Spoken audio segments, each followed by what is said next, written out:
ঢাকা দক্ষিণ সিটির মেয়র পদে বিএনপি নেতা ইশরাক হোসেনের শপথের পাশাপাশি সরকারের 2 ছাত্র উপদেষ্টার পদত্যাগের দাবিতে অবস্থান কর্মসূচি পালন করছে তার কর্মী সমর্থকরা। এই ধরনের মূর্খ উপদেষ্টা বাংলাদেশের ইতিহাসে কেউ কোনোদিন দেখে না। আওয়ামী লীগকে পুনর্গঠিত করেছেন। আমি সেই তাগিদ থেকেই আজকে এসেছি। আমি মনে প্রাণে বিশ্বাস করি আমাদের মুক্তিযুদ্ধ হচ্ছে আমাদের প্রাণশক্তি।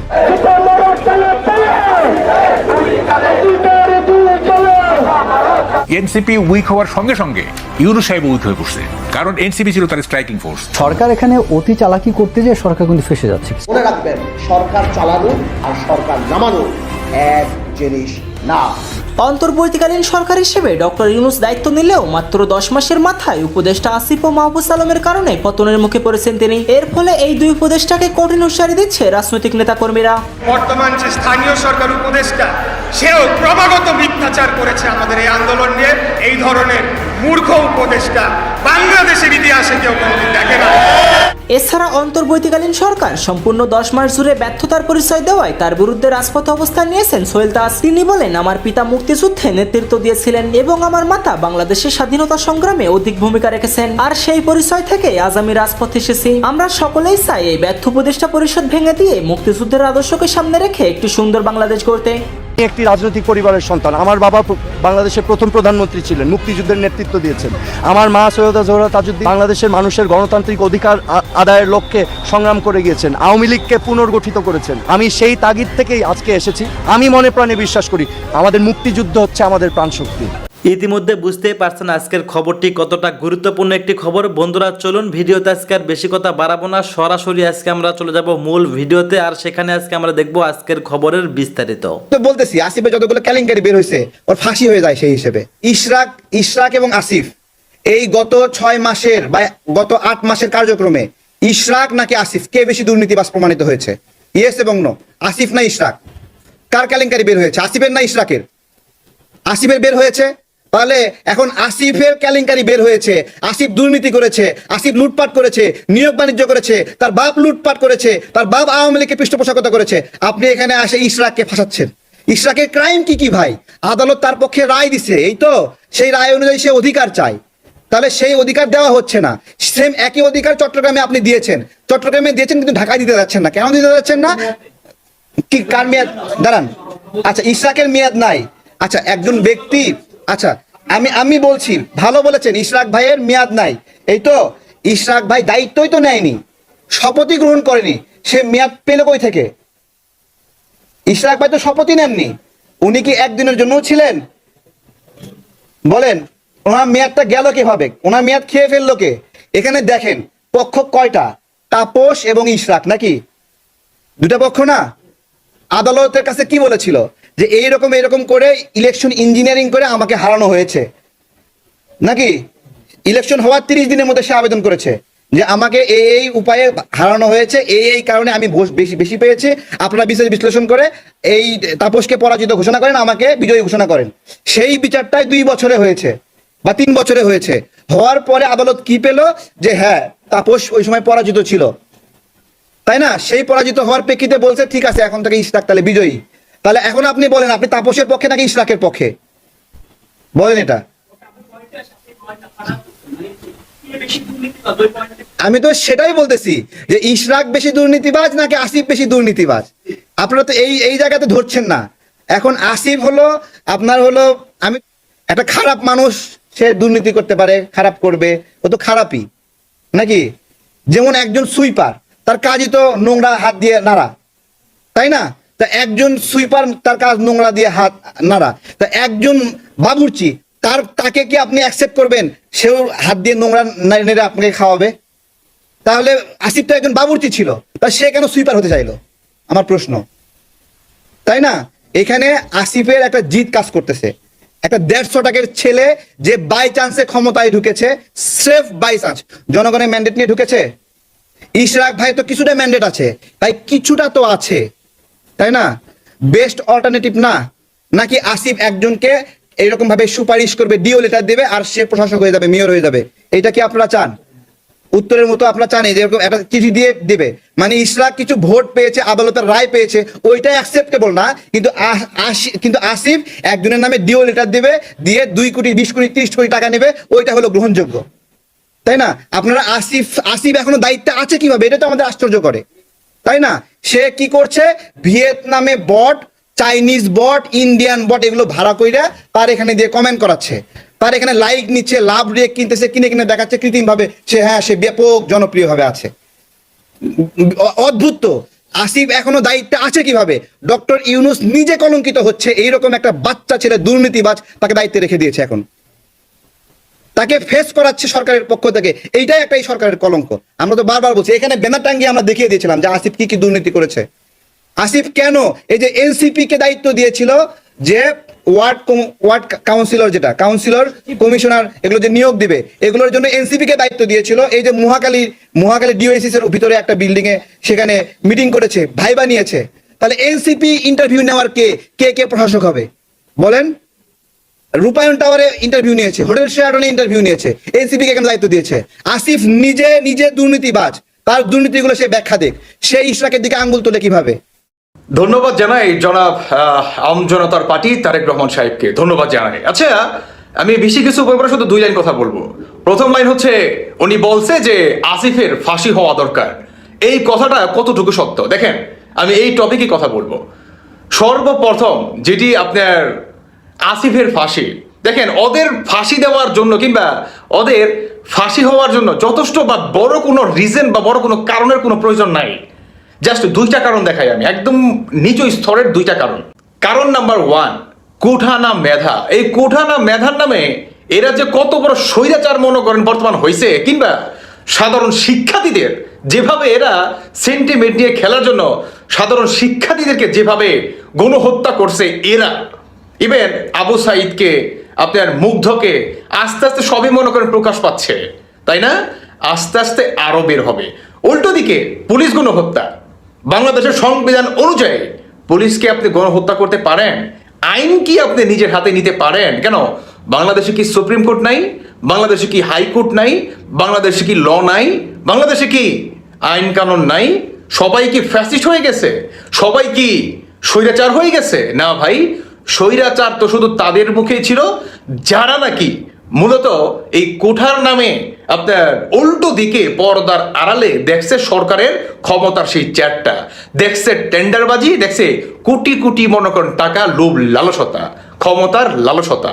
তারাই শুধুমাত্র এই স্বৈরাচারের স্লোগানটা মনে করেন মানুষের কানে এমন ভাবে পইটা দিছে যাতে মানুষ বলতে বাধ্য হয়। দেখেন নাই মেট্রো রেল পুরাইছে, পুরায় কার নাম দিছে? ছাত্রলীগের নাম দিছে। যাই হোক, সেই প্রসঙ্গে কথা বলতেছি না। এই আসিফের যদি ফাঁসি হয় তাহলে সাধারণ শিক্ষার্থীদেরকে 5 আগস্টে যেভাবে হত্যা করছে আপনার এই কুঠার নামে, এটাই হচ্ছে যথেষ্ট। 5 আগস্টের আগে কিংবা কোঠা আন্দোলনের আগে এই সমন্বয়কারীরা কি বলছে যে আমরা সরকার গঠন করব, আমরা এনসিপি দল গঠন করব? বলছে? বলে নাই। আরে ভাই, হুটহাট কখনো কোনো কিছু হয় না। কেমন প্রতিটা আপনার স্টেপের পিছনে মানুষের স্বপ্ন থাকে। আপনি আপনার জীবনের লক্ষ্য ওই আসমানে ঘুরি মানুষ যেভাবে উড়ায়, আপনার জীবনের লক্ষ্য আপনি সেভাবে উড়ান না, তাই না? অবশ্যই আপনার নির্ধারিত একটা লক্ষ্য আছে, নয় আপনি দক্ষিণ দিকে যাবেন, নয় পশ্চিম দিকে যাবেন, নয় উত্তর দিকে যাবেন। কোনো একটা দিক নির্দেশনা তো আপনার অবশ্যই আছে লাইফে, তাই না? তেমনি সমন্বয়কদের একই দশা। কেমন যারা নাকি বলতেছে যে এটা এনসিপি কিংবা জুলাই বিপ্লবকে ধরে রাখার জন্য এই এনসিপি গঠন, এটাও আরো একটা মেটিকুলাস ডিজাইন। এটাও আপনারা আস্তে আস্তে দেখতে পারবেন। উল্টো দিকে এই এনসিপি প্রত্যেকটা ফাঁসি তো হবেই।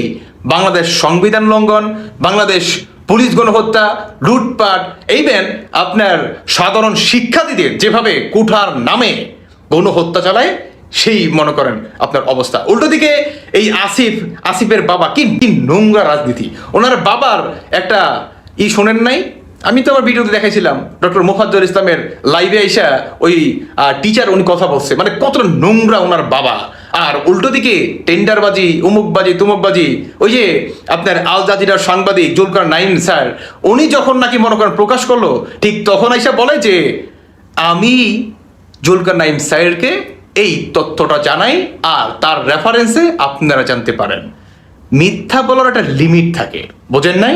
এদের ফাঁসি অনিবার্য হতেই হবে। এই আসিফ ভুঁইয়া বর্তমান ইশরাকের সাথে পাল্লা। আগামী ফেব্রুয়ারিতে কিংবা রোজার আগে নির্বাচন হবে কিনা এটা আসলে নির্ভর করে সেনাবাহিনীর উপর। নানান অনিশ্চয়তার কথা আপনাদেরকে শুনিয়েছি যে আসলে ফেব্রুয়ারিতে নির্বাচন হওয়ার মতো কোনো পরিবেশ দেশে নেই, সরকারের পক্ষ থেকেও নেই, রাজনৈতিক দলগুলোর পক্ষ থেকেও নেই, বিএনপির পক্ষ থেকেও নেই, জামাত ইসলামের পক্ষ থেকেও নেই। কেউই নির্বাচনের জন্য প্রস্তুত না। এখন বলবেন যে ঠিক আছে, বিএনপিতে ভয়ানক অন্তর্কোন্দল, শত শত লোক মারা যাবে, লাশ পড়বে, বড় বড় কেন্দ্রীয় নেতারাও হত্যার শিকার হবে দুই গ্রুপের কোন্দলে। কিন্তু জামাতের তো সমস্যা নেই, জামাত তো সুশৃঙ্খল, তারা তো যে কোনো সময় নির্বাচনের জন্য প্রস্তুত না, তারাও নির্বাচনের জন্য প্রস্তুত না। তাদের প্রতি যে প্রত্যাশা সেই অনুযায়ী তারা মাঠে কাজ করতে পারছে না, তাদের যোগ্য লোক সংকট, প্রার্থী নেই, যেগুলো আছে অধিকাংশই বা 90% দুধবৎ প্রার্থী। এগুলো নিয়ে নির্বাচনে প্রতিদ্বন্দ্বিতা করে জিতে আসা যায় না সহজ হিসাবে। এগুলো অনেক ইউটোপিয়ান কল্পনা করছেন যে একজনকে ধরে দিয়েছে তাকে এমপি বানিয়ে দিবেন, এত সহজ না, কোনো কোয়ালিটি নাই। জামাতের প্রার্থীর 90%-এর অবস্থা হচ্ছে কিন্ডার গার্ডেনে চাকরি করে, কিন্ডার গার্ডেনের প্রধান নামের পিছনে লাগায় অধ্যক্ষ। আবার একটা অংশ আছে যারা নৈশ কলেজের টিচার কিংবা জাস্ট কলেজে জয়েন করেছে আলিম মাদ্রাসায়, নামের পিছনে লাগায় প্রফেসর। মজা করে অনেকে মন্তব্য করেন যে কোন স্কুলের প্রফেসর আপনি। এরা হচ্ছে এক এক জায়গায় প্রার্থী, বেশিরভাগই 90% হচ্ছে এই অবস্থা, যারা আসলে লেজিসলেটিং জিনিসটা কি এটা বোঝে না। মানে জামাত আসলে নির্বাচনে প্রতিদ্বন্দ্বিতা করার মতো বা জিতে আসার জন্য প্রস্তুত নয়। যদিও সামগ্রিকভাবে জোটে নির্বাচন করতে পারলে, এটা গুছিয়ে আনতে পারলে কিছুটা মেকআপ দেয়া যাবে। তো এই জায়গাটায় জামাত সময় পেলে ভালো করবে। যেমন জামাতের অনেক রকম যোগ্য প্রার্থী রয়েছে, সাবেক army officer, brigadier general, lieutenant colonel, retired, নৌবাহিনীর কিংবা বিমান বাহিনীর কিংবা সেনাবাহিনীর, ডাক্তার, লয়ার, সাবেক শিবির যোগ্য, যারা পাওয়ার প্রডিউস করতে পারে, জিতে আসতে পারবে, ইউনিভার্সিটি গ্রাজুয়েট, বিদেশ থেকে পড়াশোনা করে এসেছেন। জামাত একটু সময় নিলে তাদেরকে এনে নানান জায়গায় বসাতে পারবে, কিন্তু দ্রুত সময়ের মধ্যে নির্বাচন হলে জামাত এটা পারবে না। তো ফেব্রুয়ারিতে নির্বাচন হওয়ার মতো আদৌ পরিবেশ নেই। এখন ফেব্রুয়ারিতে নির্বাচন হবে কিনা পরিবেশ ছাড়া, অথবা কত সালে নির্বাচন হবে, কখন হবে, এটা বহুলাংশে নির্ভর করে সেনাবাহিনীর উপর। যেমন এই যে পরিস্থিতি, যে কারণে নির্বাচন হবে না বলছি, যে দেশে আইনশৃঙ্খলা পরিস্থিতি মোটামুটি যা আছে, কিন্তু নির্বাচনী পরিস্থিতি, যেমন বিএনপি চাইলে সব প্রার্থীকে পিটিয়ে মাঠ ছাড়া করে তার ইচ্ছা মতো রাতের বেলায় ব্যালটে সিল মেরে জিতে আসতে পারবে, নিজেরা নিজেদেরকে বিজয়ী ঘোষণা করবে। কারণ এটা হতে দিবে না। জনগণ ভোট দিতে যাবে নির্বিঘ্নে, বা এই কামড়ি মারামারি করে শত শত লাশ ফেলতে পারবে না। সেনাবাহিনী চাইলে এটা নিয়ন্ত্রণ করতে পারে। কারণ সেনাবাহিনী কি নিয়ন্ত্রণ করবে, না বর্তমান সময়ের মতো দেখে দেখে বা ক্যাম্পে বসে তাস খেলবে? কোনটা করবে? ক্যাম্পে বসে বিড়ি খাবে? কোনটা করবে? এটার উপর নির্ভর করবে যে আসলে নির্বাচন হবে কিনা। যেমন সেনাবাহিনীর যে বর্তমান রোল, এভাবে যদি তারা রোল প্লে করে, তাহলে নির্বাচনের তারিখ ঘোষণা হলেও নির্বাচন হবে না, কামড়ি করে পিটাপিটি করে নির্বাচন পণ্ড। এখন সেনাবাহিনী কি করে? তাদেরকে ফোন দিলে তারা যায় না, ম্যাজিস্ট্রেসি পাওয়ার আছে কিন্তু কোনো ব্যবস্থা নেয় না, আর গেলে উল্টোপাল্টা ভূমিকা পালন করে। যেমন পটুয়াখালীতে দেখেছেন বিবি নূরের ক্ষেত্রে, সেনাবাহিনী গাড়ি দেখলেই সন্ত্রাসীরা দৌড়ায়, পালায়, মানুষ ভয় পায়। তারা লাঠি হাতে নিলেই ভয় সব দৌড়ায়, কিন্তু তারা এই কাজটা করে না। বিভিন্ন জায়গায় চাঁদাবাজ দমন করে না। সেনাবাহিনী চাইলে 111-এ আমরা দেখেছি না, সাপোজ বাংলাদেশে এখন চাঁদাবাজিতে মানুষ অতিষ্ঠ, সেনাবাহিনী চাইলে এক সপ্তাহ সব চাঁদাবাজি একদম শেষ করে দিতে পারে। জাস্ট মানুষকে বলবে যে আমাদের কাছে অভিযোগ করবেন, আমরা যে চাঁদাবাজকে ধরবো, অভিযান চালাবো, এবং আসলে যদি সেই অভিযোগে তারা রেসপন্স করে, চাঁদাবাজি শেষ। আমরা 111 সময় দেখেছেন কোনো চাঁদাবাজি? একদম খেয়ে দিয়ে, কোনো অবৈধ কাজ চলে না, সব অবৈধ স্থাপনা ভেঙে চুরে সব ঠিকঠাক করে দিয়েছে। এটা পারে, they can do that, but এটা কিন্তু করছে না, ইউনূস সরকারকে সহযোগিতা করছে না। কারণ এইটাই হচ্ছে আসল, যে নির্বাচন আসলে তারিখ ঘোষণা করলে হবে কিনা, বা হলে কিভাবে হবে, এটা সেনাবাহিনীর উপর নির্ভর করে। পুলিশ সংস্কার করলেও পুলিশ সম্পর্কে যে পারসেপশন, মানুষ পুলিশকে ভয় পায়। সেনাবাহিনীকে অনেকটা ধৈর্য বানিয়েছেন হাসিনা, কিন্তু তারপরও সেনাবাহিনীকে মানুষ ভয় পায়। সেনাবাহিনী ইমেজ পুনরুদ্ধার করতে তাদের 1 ঘন্টাও লাগে না। যেমন এই সেনাবাহিনীকে মানুষ গালাগালি করতো, এটা আওয়ামী সেনাবাহিনী। কিন্তু 5 আগস্টের পর থেকে সেনাবাহিনী বা যখন গুলি করা বন্ধ করেছে তখন কিন্তু মানুষ সেনাবাহিনীর প্রশংসা করা শুরু করেছে। তো সেনাবাহিনী একটা ইতিবাচক ভূমিকা রাখা এটা কোনো ব্যাপারই না, এটা পারে তারা। এজন্য নির্বাচন কেমন হবে, কিভাবে হবে, এটা সেনাবাহিনী কিভাবে কোঅপারেট করবে তাদের উপর নির্ভর করবে। তারা কি চুপচাপ দর্শকের ভূমিকা পালন করবে 18 সালের মতো, না তারা আদৌ সুষ্ঠু নির্বাচন করতে চাইবে, না তারা সে আগের মতো ডিজিএফআই ফলাফল নির্ধারণ করে দিবে যে জামাত 2টা সিট পাবে, বিএনপি এই 30, 35, 40টা, আর অমুক দল এইটা এই কয়টা, মানে সেটা করবে কিনা। বা এবার বিএনপি ক্ষমতায় আসবে, প্রধান বিরোধী দল জাতীয় পার্টি, থার্ড যৌথভাবে জামাত এবং এনসিপি, তারা ঠিক করে দেবে। তারা চাইলে এটাও পারে। এর মানে আসলে সুষ্ঠু নির্বাচন এটা ইউনূস সরকার চাইলেও খুব কঠিন হবে যদি সেনাবাহিনী কোঅপারেট না করে। এজন্য সেনাবাহিনীকে আস্থায় আনা, তাদের সাথে একটা আন্ডারস্ট্যান্ডিংয়ে যাওয়া, তাদেরকে কাজে লাগানো, প্রয়োজনে সেনাবাহিনী সংস্কার করা, এটা প্রয়োজন রয়েছে। নইলে আপনি বাংলাদেশে সুষ্ঠু নির্বাচন স্বপ্নেও দেখতে পারবেন না। এখনকার যে পরিস্থিতি তাতে সুষ্ঠু নির্বাচনের ব্যাপারে আমি মোটেই আশাবাদী নই। কোনো সম্ভাবনাই নেই সুষ্ঠু নির্বাচনের। হ্যাঁ, ওই যেসব জায়গায় বিএনপি জামাত সমান সমান শক্তি রাখে ওই সব জায়গায় হয়তো পিটি করে কারচুপি ঠেকাতে পারবে, যে জামাতের ভয়ে কারচুপি করতে পারবে না। কিন্তু যেখানেই সুযোগ পাবে সেখানেই বিএনপি কারচুপি করবে। তো এর মধ্য দিয়ে সেনাবাহিনী উপর নির্ভর করে যে ইউনূস সরকার ব্যর্থ হবে না সফল হবে। ব্যর্থ হবে যদি সেনাবাহিনী হেল্প না করে। এখন পর্যন্ত যদি আপনি হেল্প করেন, নানান দিকে ইউনূস সরকার যথেষ্ট সফল, কিন্তু আইন শৃঙ্খলা রক্ষাকারী বাহিনী হিসাবে বা আইন শৃঙ্খলা নিয়ন্ত্রণ হিসাবে অথবা জনগণের নিরাপত্তা কিংবা চাঁদাবাজি দমন এগুলোর ক্ষেত্রে কি সরকার সফল না? সফল না। যেমন আওয়ামী লীগ যেসব জায়গায় চাঁদাবাজি করতো, সব চাঁদাবাজি চলছে, জাস্ট বিএনপি করছে। তাহলে আপনি কি করেছেন? এটা আপনার ব্যর্থতা। মানে এটা কেন ব্যর্থ? সেনাবাহিনীর কারণে। সেনাবাহিনীকে ম্যাজিস্ট্রেসি পাওয়ার দিয়েছে, অথচ তারা কাজ করে না। তারা কাজ করলেই সব জায়গায় চাঁদাবাজি নির্মূল হয়ে যেত, কিন্তু সেটা করছে না। এজন্য এটা নির্ভর করে সেনাবাহিনীর উপর। নির্বাচন নিয়ে এখনো কোনো আনুষ্ঠানিক নির্দেশনা দেওয়া হয়নি। আইএসপিআর এর কথা বলছে। আইএসপিআর বলছে নির্দেশনা অনুযায়ী দায়িত্ব পালনে প্রস্তুত আছে সেনাবাহিনী। এখন কিভাবে প্রস্তুত? এই বর্তমানে যেভাবে দায়িত্ব পালন করছে এইভাবে এই প্রস্তুতি দেওয়া হবে না। তাদের দায়িত্ব পালন করতে হবে 2001 সালের মতো। তাদেরকে জাতিসংঘ পিসকিপিং মিশনে যেভাবে দায়িত্ব পালন করে ওইভাবে দায়িত্ব পালন করতে হবে, নতুন ভাবে সংস্কার করে, নতুন উদ্যমে সত্যিকার অর্থে দায়িত্ব পালন করতে হবে। জাতীয় নির্বাচনে এখনো কোনো আনুষ্ঠানিক নির্দেশনা দেওয়া হয়নি, জানিয়েছে আন্তঃসংযোগ পরিদপ্তর আইএসপিআর। নির্দেশনা অনুযায়ী দায়িত্ব পালন করতে প্রস্তুত সেনাবাহিনী।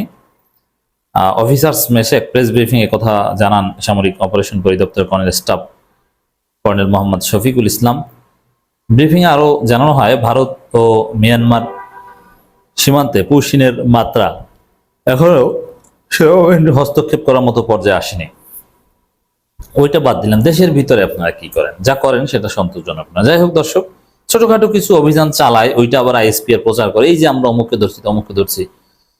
কিন্তু আসলে ম্যাজিস্ট্রেসি পাওয়ার প্রাপ্ত হিসেবে তাদের যে দায়িত্ব সেগুলো পালন করছে না। আর এই পরিস্থিতিতে এইভাবে দায়িত্ব পালন করলে সুষ্ঠু নির্বাচন স্বপ্ন দেখা লাগবে না। বিএনপি আগের রাতে ভোট করে তারা নিজেরা নিজেদেরকে বিজয়ী ঘোষণা করে দিবে। জামায়াত যদি নির্বাচনে অংশগ্রহণ করতে পারে তাহলে আওয়ামী লীগ কেন নির্বাচনে অংশগ্রহণ করতে পারবে না, এই বলে মন্তব্য করেছেন তৃতীয় মাত্রার জনাব জিল্লুর রহমান সাহেব।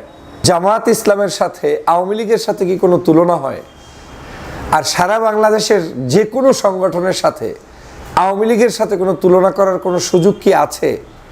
গত 53 বছরে বাংলাদেশের স্বাধীনতার পর থেকে আজ পর্যন্ত বাংলাদেশের সবচাইতে নিকৃষ্ট কোনো দল যদি থেকে থাকে, আপনাদের ধারাভাষ্য অনুযায়ী কিংবা বক্তব্য অনুযায়ী, কোনো সংগঠনের সাথে কি আওয়ামী লীগের সাথে তুলনা করার মতো কোনো সুযোগ তারা রেখেছে?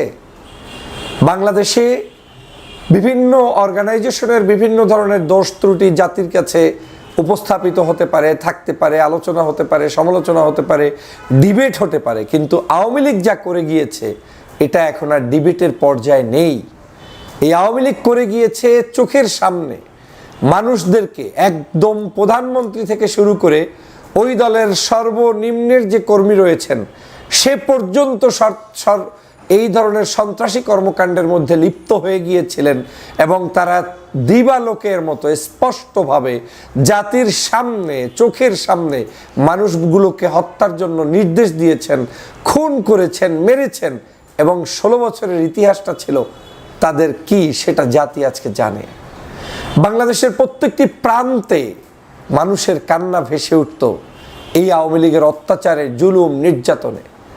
খুন, গুম, হত্যা, মানুষের উপরে জুলুম, নির্যাতন, বিনা ভোটের নির্বাচন, অর্থনীতিতে লোপাট করা, ক্রস ফায়ার দেওয়া, আয়নাঘর তৈরি করা, প্রত্যেকটি রাজনৈতিক দলগুলোর উপর থেকে যে কি বিভৎস চরিত্র উপস্থাপিত হয়েছে সেটা জাতিকে আর বলার ভাষা নেই। সেই আওয়ামী লীগের সাথে আপনি তুলনা করছেন জামায়াত ইসলামের সাথে। প্রথমেই বলতে চাই, জামায়াত ইসলাম 1971 সালে কি করেছে? যুদ্ধাপরাধী বিচার করতে গিয়ে আওয়ামী লীগ বাধ্য হলো মানবতা বিরোধী অপরাধ সাজাতে। মানবতা বিরোধী অপরাধ সাজাতে গিয়ে 2013 সালের যাদেরকে মানবতা বিরোধী অপরাধের দায়ে ফাঁসি দেওয়ার চেষ্টা করলেন, জেলের মধ্যে মারলেন, প্রত্যেকে বাংলাদেশের মানদণ্ডে আদর্শবান সবচেয়ে ভালো মানুষগুলোকে হত্যা করার মধ্য দিয়ে আপনি নাটক সাজালেন। সেই নাটককে আপনি তুলনা করতে গিয়ে বলবেন যে জামায়াত ইসলাম যদি নির্বাচনে অংশ নিতে পারে তাহলে আওয়ামী লীগও নিতে পারবে না কেন? এটা কোনো কথা রে ভাই? এই কথাগুলোর উদ্দেশ্যটা হচ্ছে কি জানেন? এই কথাগুলোর উদ্দেশ্যটা হচ্ছে ইনিয়ে বিনিয়ে কিনিয়ে এই আওয়ামী লীগকে আবার বাংলাদেশের মানুষের কাছে উপস্থাপিত করা। ছেড়ে দিল একটি কথা, এই একটা শব্দ, এটা অনেক বড় শক্তিশালী।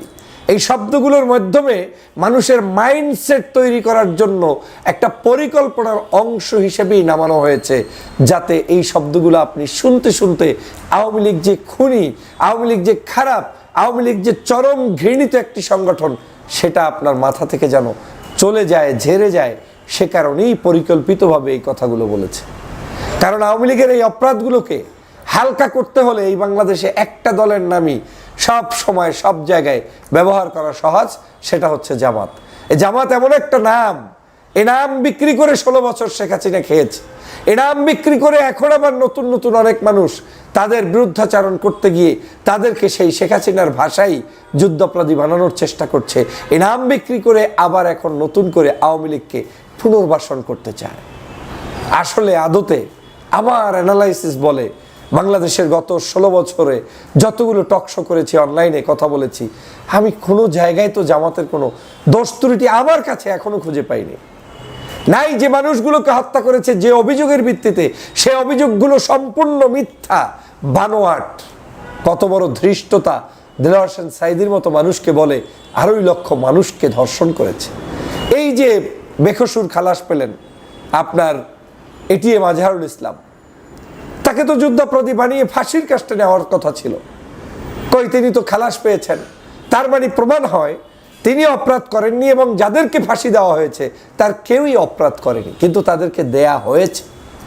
জিল্লুর রহমান সাহেব বুঝতে হবে যে বাংলাদেশে মানবতা বিরোধী অপরাধ সাজিয়ে জামাতকে এখানে প্রশ্নবিদ্ধ করার মূল কারণটা কি? কারণটা ছিল যখন বিএনপি এবং জামাত এক সময় একাকার হয়ে গিয়েছিলেন, তখন এই বিএনপি থেকে জামাতকে ভেঙে দিতে চেয়েছিল, কিন্তু জামাত এবং বিএনপি দীর্ঘদিন পর্যন্ত একত্রে লড়াই করেছে, ভেঙে যায়নি। এবং যে কারণে তারা শক্তি সঞ্চার করে বাংলাদেশের পরিবর্তন করছেন, এটা ভেবে আওয়ামী লীগ সহ্য করতে তখন পারেনি। দেশি বিদেশি ষড়যন্ত্রবিদরা মনে মনে ভেবেছেন এই দুটি দল যদি ঐক্যবদ্ধ থেকে যায় তাহলে কিন্তু বাংলাদেশে আর কোনোদিন কেউ ক্ষমতা নিতে পারবে না। সেই সমসাময়িক রাজনৈতিক প্রেক্ষাপটের বিবেচনায় আওয়ামী লীগ ষড়যন্ত্র করে, বিদেশি ষড়যন্ত্র করে জামাতকে চিরদিনের জন্য নির্মূল করতে চেয়েছে। এবং ওরা জানে যে জামাত থাকলে সেখানে ষড়যন্ত্র বাস্তবায়ন করা কঠিন হয়ে যাবে, অতএব ওদেরকে সবার আগে মেরে ফেলো। আর সেটাই হয়েছে। বারবার অনেক নাটক সাজানো হয়েছে, তাদেরকে বিভিন্নভাবে প্রলোভন দেওয়া হয়েছে, কিন্তু কেউ কাউকে যখন ছাড়ছে না তখনই এই ষড়যন্ত্র করে ছাড়ানোর ব্যবস্থা করা হয়েছে।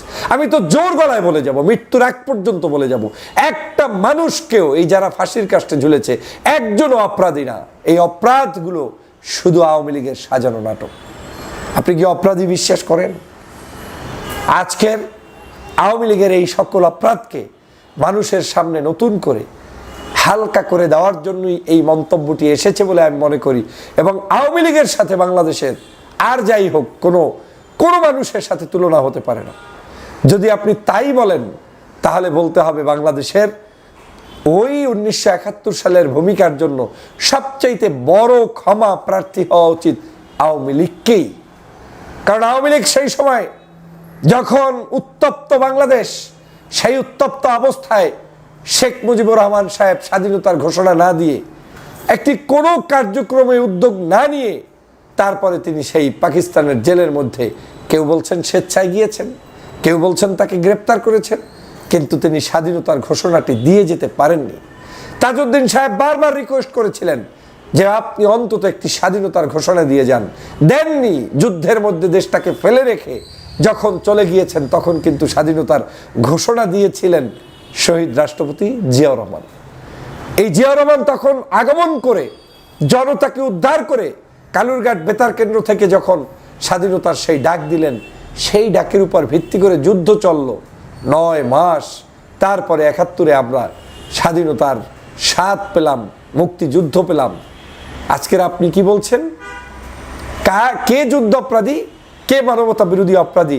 মানবতা বিরোধী অপরাধীর তালিকায় বাংলাদেশে দেখলাম আওয়ামী লীগের নাম সবচাইতে বেশি, দ্বিতীয়তে আছে বিএনপির নাম, জামাতের নাম। এই যে নামগুলো আপনারা দিচ্ছেন, এটা আমরা তালিকা দেখেছি, কিন্তু এই তালিকা প্রকাশ করতে পারে নাই। কতজন লোক কোন দল থেকে সবচাইতে বেশি যুদ্ধ অপরাধী হিসেবে সাব্যস্ত করতে চায়, এই তালিকা আওয়ামী লীগ করেছিল। আওয়ামী লীগের আমলেই আওয়ামী লীগ ফেঁসে গিয়েছিল। সর্বশেষ যখন দেখেছে আওয়ামী লীগের নামগুলো তালিকায় চলে আসে, তখন তারা বাধ্য হয়ে বলেছিলেন আওয়ামী লীগের সেই সময়ের মুক্তিযোদ্ধা বিষয়ক মন্ত্রী যে বাংলাদেশে আর লিস্ট করা সম্ভব না, তালিকা করলেই আমাদের নামগুলো চলে আসে। যে একজন মন্ত্রী বলতে পারে যে তালিকা করলেই আমাদের নাম চলে আসে, সেই তালিকার উপর ভিত্তি করে আপনি অপরাধী বলবেন? একটা দেশের পক্ষে এবং বিপক্ষে থাকার মধ্য দিয়ে, মানে আমি এই মুহূর্তে একটি যুদ্ধ করলেন কিংবা একটি আন্দোলন করলেন, এটার পক্ষে বিপক্ষে আমি থাকতেই পারি। যে পক্ষে থাকছে তেও দেশের জন্য থাকছে, আর যে বিপক্ষে থাকছে তারও দর্শন হচ্ছে যে পক্ষে না থেকে বিপক্ষে থেকে দেশটাকে সৌন্দর্যভাবে রক্ষা করা যায় কিনা। এই দুটো মতকেই গ্রহণযোগ্য মত হিসেবে আমাদের এই হিস্ট্রিতে রক্ষা করার, গ্রহণ করার বহু ইতিহাস রয়েছে। কিন্তু আপনি এটাকে অপরাধ বানিয়ে দিয়ে, সাজিয়ে দিয়ে, একজন ভাষা সৈনিককে ভাষার মর্যাদা না দিয়ে সেই গোলাম আজম সহ সবাইকে অপরাধী করলেন। বিশ্বাস হয় গোলাম আজম সাহেব কারো ঘর পুড়িয়েছে, কাউকে ধর্ষণ করেছে? আমি জিজ্ঞেস করি সাধারণ নলেজে আপনাদের কাছে, বিশ্বাস হয় মতিউর রহমান নিজামীর মতো মানুষ কোনো অপরাধ করেছে? বিশ্বাস হয় কাদের মোল্লা, এটিএম আজহার, কিংবা আপনার কি বলে মীর কাসেম আলী, তারপরে আপনার সেক্রেটারি জেনারেল সেই সময়ের জামাতের আলী হাসান মুজাহিদ, কামরুজ্জামান, এরা কোনো অপরাধ করেছে? দেলাওয়ার হোসেন সাইদি কিংবা তাদের অনুসারী অন্য যারা ছিলেন, এই সবগুলো সাজানো নাটক। অতএব আওয়ামী লীগ বাংলাদেশে আসার কোনো রাস্তা নেই, আওয়ামী লীগের সাথে কোনো ধরনের সুযোগ নেই, আওয়ামী লীগের সাথে কারোর নামের তুলনা করতে যাবেন না। 2024-এর মুক্তিযুদ্ধে এই যে বিজয় অর্জন করেছেন, এই বিজয়ের মূল কারবারটাই হয়েছে কয়েকটা কারণে। কেউ বিশ্বাস না করলে কিছু করার নেই। আমাদের বাংলাদেশের বৃহত্তর সকল রাজনৈতিক দলের গত 16 বছর নির্যাতন, নিপীড়নের একটি ফিল্ড তৈরি হয়েছে, মাঠ তৈরি হয়েছে। তার প্রেক্ষাপটের রেজাল্ট হচ্ছে এই জুলাই বিপ্লব। গত 16 বছর আমাদের মতো কিছু মানুষ যারা বিভিন্ন সময়ে এই ফ্যাসিবাদের বিরুদ্ধে লড়াই করেছে, তাদের একটি অংশ হিসাবে রেজাল্ট এসেছে জুলাই বিপ্লবে।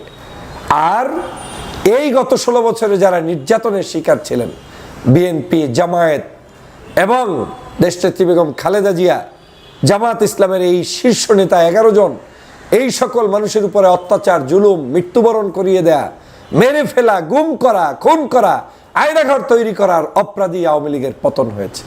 আর যখন তিনি রাজাকার শব্দ উচ্চারণ করে গালিগালাজ করতেছিলেন রাজাকারের বাচ্চা বলে, ওই শব্দটা বাংলাদেশের জনগণ নিতে পারেনি, সে কারণে পদত্যাগ করতে হয়েছে এবং পালিয়ে যেতে বাধ্য হতে হয়েছে। আর জামাত ইসলামকে, সর্বশেষ শিবিরকে, এই জামাত শিবিরকে জঙ্গি বলে নিষিদ্ধ ঘোষণা করার যে ষড়যন্ত্র করে চূড়ান্তভাবে তাদেরকে নিষিদ্ধ করেছিল, সে কারণেই এই আওয়ামী লীগের কিন্তু পতন হয়েছে। অর্থাৎ যারা নতুন করে আওয়ামী লীগেরকে বাস্তবায়ন করতে, আওয়ামী লীগকে বাংলাদেশে আনতে চান, আমি মনে করি তারা বাংলাদেশের শহীদ হওয়ার জায়গায় প্রশ্নবিদ্ধ হয়ে যাবেন। কারণ এই বাংলাদেশের জনগণ আওয়ামী লীগের সাথে আর কারো তুলনা করতে চায় না। এদেশের এই জুলাই বিপ্লবের অংশ বিশেষ হচ্ছে এই জামাত। ওরা না থাকলে, ওই শিবির না থাকলে, এ বাংলাদেশের জুলাই বিপ্লবটাই হয়তো আপনার সামনে এত দ্রুত চলে আসতো না। অতএব কাজের সময় লেগেছে জামাত শিবির, এখন জামাতকে বিতর্কিত করতে চান, এটা চরমভাবে ধৃষ্টতা এবং অন্যায় ছাড়া আর কিছুই হতে পারে না। প্রিয় ভাই, আমি মনে করি আপনার এই বক্তব্য প্রত্যাহার হওয়া উচিত। আওয়ামী লীগ চোখের সামনে মানুষের রক্ত ঝরিয়েছে।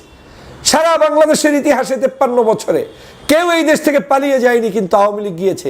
আওয়ামী লীগ ক্ষমা চাইলেও তো ক্ষমা করা হবে না। কিসের ক্ষমা? ওর তো ক্ষমা নেই, ও তো সন্ত্রাসী সংগঠন। অতএব আওয়ামী লীগের সাথে তো জামাতের কোনো তুলনা করার কোনো সুযোগ নেই। আওয়ামী লীগের অপরাধের সাথে আপনি জামাতের অপরাধ মিলিয়ে আওয়ামী লীগকে নতুন করে বাংলাদেশের রাজনীতির একটি পথ তৈরি করে দিতে চান, এটার সাথে এই বক্তব্যের কোনো জাতি গ্রহণ করে না। এটা বুঝতে হবে। বাংলাদেশের এই ইতিহাসটা আমাদেরকে জানতে হবে।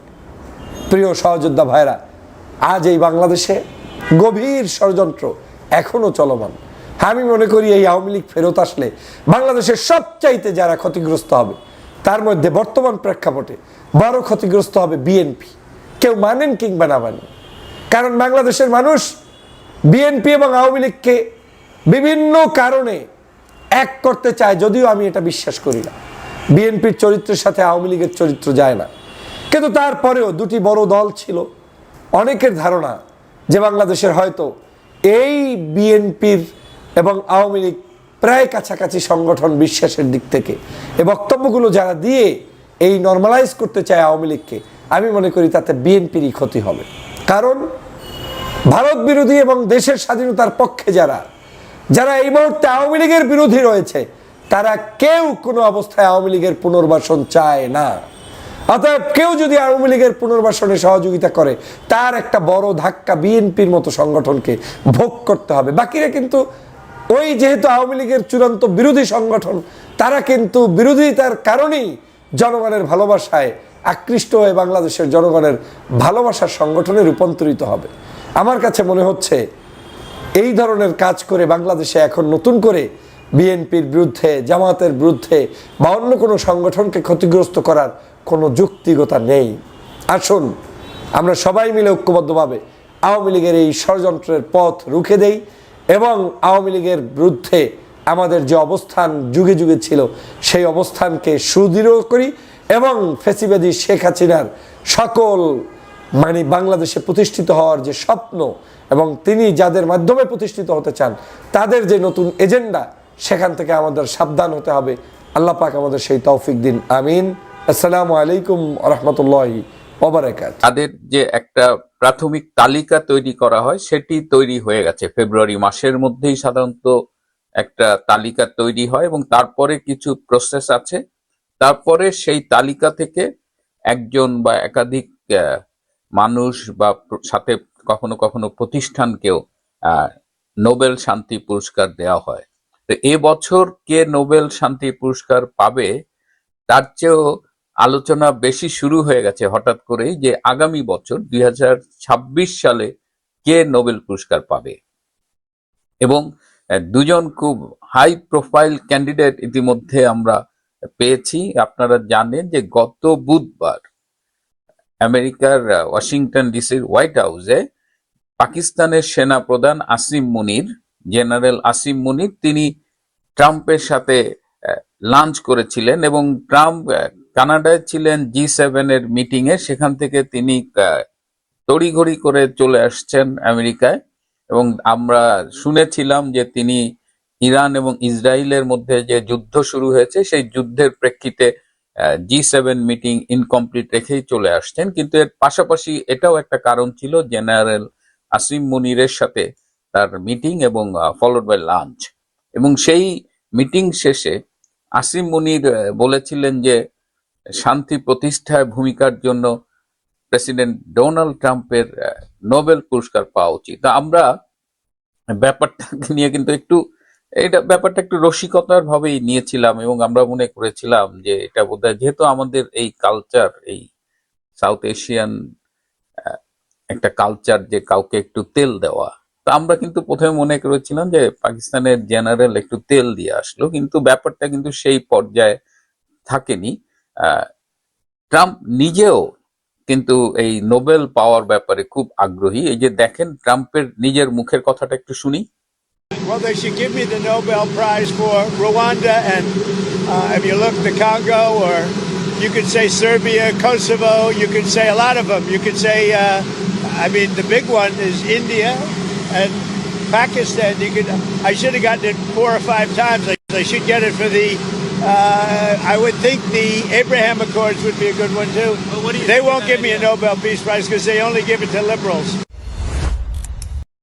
ট্রাম্প দাবি করছেন যে তিনি বিশ্বের অনেক সংঘাত নিরসনে ভূমিকা রেখেছেন, এই যে রুয়ান্ডা, কঙ্গো, সার্বিয়া, কসোভা, এসব জায়গায় তিনি ভূমিকা রেখেছেন, এবং তিনি মনে করেন যে 4-5 বার তার এই নোবেল পাওয়া উচিত ছিল। এবং সম্প্রতি তিনি যে ইন্ডিয়া এবং পাকিস্তানের মধ্যে যে একটি সংঘাত বেড়েছিল, যুদ্ধ বলা যায়, সেই যুদ্ধের ট্রাম্প দাবি করেন যে তিনি তার মধ্যস্থতায় এই যুদ্ধটা খুব বেশি বাড়তে পারেনি, এটা 3-4 দিনের মধ্যেই বন্ধ হয়ে গেছে। যদিও ইন্ডিয়ার পক্ষ থেকে এই মেডিয়েশনটাকে স্বীকার করা হচ্ছে না। ইন্ডিয়া বলছে যে ট্রাম্পের কারণে এই যুদ্ধবিরতি হয়নি, এটা হয়েছে, ইন্ডিয়া বলছে পাকিস্তানের পক্ষ থেকে রিকোয়েস্ট আসছে, আবার পাকিস্তান দাবি করছে ইন্ডিয়ার পক্ষ থেকে রিকোয়েস্ট আসছে। তো এখানে একটু ধোঁয়াশা অবস্থা আছে। তো ইন্ডিয়া মানছে না যে কারো মধ্যস্থতায় এই যুদ্ধ বন্ধ হয়েছে, কিন্তু পাকিস্তান এখন স্বীকার করছে। এবং গতকাল দেখলাম যে পাকিস্তানের প্রধানমন্ত্রী মিয়া শেহবাজ শরীফ তার ফেসবুকে একটা স্ট্যাটাস দিয়েছেন, এখানে তিনি বলেছেন যে 2026 সালের নোবেল শান্তি পুরস্কারের জন্য পাকিস্তানের পক্ষ থেকে ডোনাল্ড ট্রাম্পের নাম প্রস্তাব করা হবে। ইন্টারেস্টিং। এবং সেখানে তিনি কিন্তু এই ভারত পাকিস্তান এই যুদ্ধ বন্ধে বা এই সংঘাত নিরসনে ট্রাম্পের ভূমিকার প্রশংসা করেছেন, এবং বলেছেন যে ট্রাম্পের মধ্যস্থতার কারণেই এই যুদ্ধটা অনেক বেশি ব্যাপ্তি লাভ করেনি, এটা অল্প দিনেই থেমে গেছে। সো পাকিস্তান ট্রাম্পের ভূমিকাটা স্বীকার করছে। এবং আরেকটা ইন্টারেস্টিং কথা আপনাদের বলি যে এই ট্রাম্প কিন্তু এই নোবেল শান্তি পুরস্কার পাবে, এটি তিনি এখন এই আশা পোষণ করেন, এবং এই কারণে তিনি এবং তার দেশের ভেতরে ইরান ইসরায়েল যুদ্ধে আমেরিকা পার্টিসিপেট করবে কিনা এটা নিয়ে কিন্তু একটা ডিবেট চলছিল সংসদে। তো মিডিয়ায় দেখলাম যে ডোনাল্ড ট্রাম্প 2 সপ্তাহ সময় নিয়েছে যে তিনি এই ইরান ইসরায়েল যুদ্ধে জড়াবেন কিনা, কিন্তু হঠাৎ করে দেখলাম যে গতকাল তারা বিশেষ একটা বিমান B-52 বোধহয়, সেটি দিয়ে ইরানের 3টি ভূগর্ভস্থ পারমাণবিক স্থাপনায় আঘাত করেছেন। এটা খুবই প্রোটেক্টেড এবং অনেক গভীরে, মাটির অনেক নিচে। সো এখানে স্বাভাবিকভাবে বা সাধারণভাবে মাটির নিচে যে বোমাগুলো ফেলা হয় তার ক্যাপাসিটির চেয়েও বেশি গভীরে ছিল, কিন্তু আমেরিকার এই বোমগুলো আছে যেগুলো ভীষণ এক্সপেন্সিভ। সো এরকম 3টা স্থাপনায় কালকে বোম ফেলেছে, এবং এই যে আমেরিকা এই বোমাগুলো ফেলেছে, এই আমেরিকায় বোমা ফেলার ক্ষেত্রে আমেরিকা পাকিস্তানের আকাশ পথ ব্যবহার করেছে। একটা মুসলিম দেশ পাকিস্তান, তারা ইরান আক্রান্ত হলে প্রথম দিন ইরানের পক্ষে দাঁড়িয়েও ছিল, কিন্তু তারা দ্বিতীয় দিন থেকে পোল্টি খেয়েছে, এবং এমন পোল্টি খেয়েছে যে ইরানের পারমাণবিক স্থাপনায় যে অ্যাটাক করেছে সেই অ্যাটাকে পর্যন্ত তারা আকাশপথ দিয়ে সহায়তা করেছে।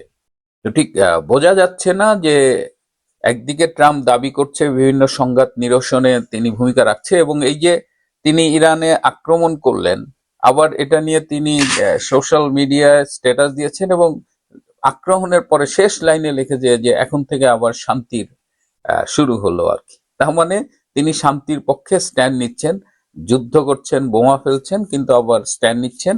আর যারা এই নোবেল পুরস্কারের সাথে জড়িত, বিশেষ করে আমেরিকায় যে লবিগুলো থাকে, এরা বেসিক্যালি ডেমোক্র্যাট পার্টির সাথে অনেক বেশি ঘনিষ্ঠ। সুতরাং সেদিক দিয়েও ট্রাম্পের জন্য নোবেল পাওয়াটা একটু কঠিন হবে। যাই হোক, ট্রাম্পের নোবেল নিয়ে যখন আলোচনা চলছে তখন আমি একটা ফোন আলাপের কথা আপনাদের বলেছিলাম যে মোদি এবং ট্রাম্প রিসেন্টলি ফোনে কথা বলেছেন। 35 মিনিটের একটা ফোন আলাপ, সেই ফোন আলাপে বাংলাদেশের প্রসঙ্গ ছিল এবং সেটি আপনাদের আমি বলেছিলাম কি আলোচনা হয়েছিল, সেখানে আপনাদের বলেছিলাম। সেখানে মোদি ট্রাম্পকে বলেছিলেন যে তুমি দুনিয়ার সামনে মিডিয়ায় বলেছো যে বাংলাদেশের ব্যাপারটা ভারত দেখবে, অথচ তুমি কিন্তু সেই কথা রাখোনি, বা আমেরিকার ডিপ স্টেট সেই কথাটা রাখেনি। তো তাদের মধ্যে আলোচনা হয়েছিল যে এরপর থেকে আমেরিকা ভারত একসাথেই বাংলাদেশের ব্যাপারে কাজ করবে। তো তখন মোদিজি বলেছিলেন যে তুমি বিশ্ব শান্তির জন্য কাজ করছো, ট্রাম্পকে বলেছিলেন তোমার সাউথ এশিয়ার শান্তির জন্য একটু কাজ করা উচিত।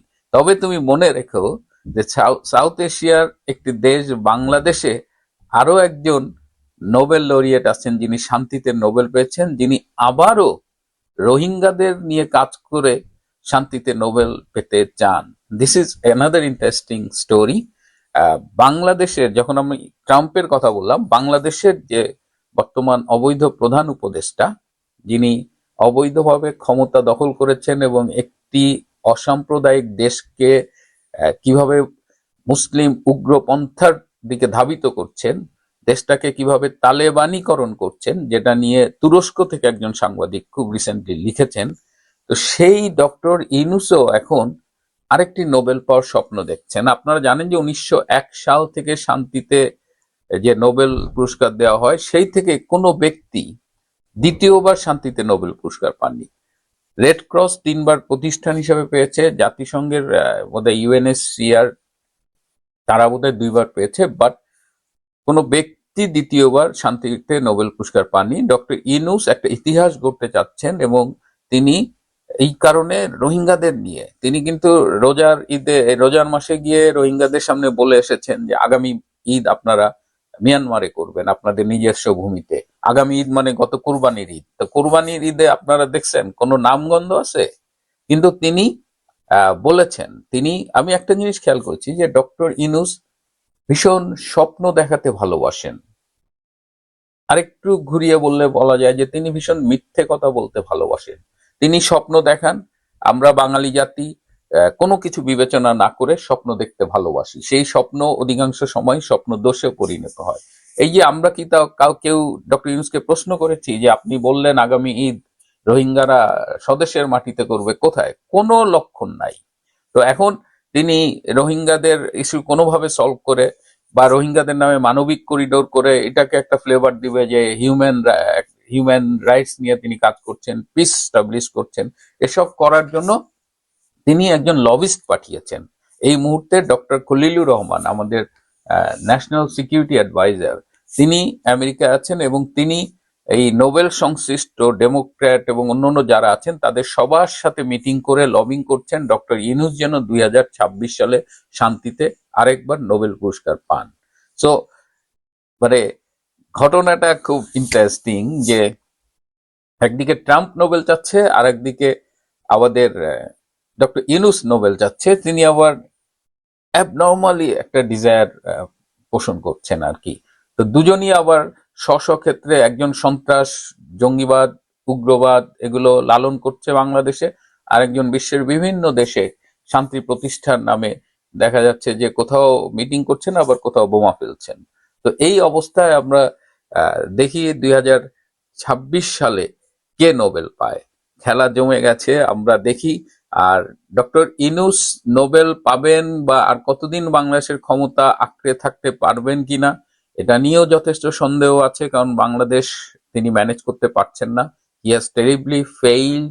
বিশ্ব মিডিয়ায় তাকে নিয়ে এখন সমালোচনা হচ্ছে। আগে যেখানে তিনি মোটামুটি বিতর্কের ঊর্ধ্বে পৃথিবীর কাছে একজন নোবেল লরিয়েট হিসেবে রেসপেক্টেড ছিলেন, সেই জায়গাগুলো কিন্তু তিনি ক্রমশ হারাচ্ছেন এবং তার অ্যাকসেপ্টেবিলিটি গ্লোবালি খুব কমে যাচ্ছে। সব শেষে ডক্টর ইউনূসের জন্য ডক্টর ফখরুদ্দিনের একটি উপদেশের ছোট্ট ভিডিও ক্লিপ আপনাদের দেখাবো। আমাদের 2007 সালে যখন বিএনপি ক্ষমতা কুক্ষিগত করার জন্য ইয়াজউদ্দিনের নেতৃত্বে একটা মানে সাজানো তত্ত্বাবধায়ক সরকার করেছিলেন, সেটিকে হটিয়ে দিয়ে 2007 সালের 11ই জানুয়ারি general Moeenuddin backed army backed একটা তত্ত্বাবধায়ক সরকার এসেছিল, যেটার প্রধান উপদেষ্টা ছিলেন ডক্টর ফখরুদ্দিন। ধন্যবাদ প্রিয় দর্শকবৃন্দু, আমাদের ফুল ভিডিওটি দেখার জন্য আপনাকে জানাই অসংখ্য ধন্যবাদ। তো বন্ধুরা, আজকের এই নিউজটি দেখে আপনাদের কি মতামত অবশ্যই কমেন্ট বক্সে কমেন্ট করতে ভুলবেন না। আর হ্যাঁ, এমন নিত্য নতুন আপডেট খবর সবার আগে পেতে চাইলে এখনই আমাদের এই পিচ্চি সাকিব ইউটিউব চ্যানেলটি সাবস্ক্রাইব করুন। ধন্যবাদ।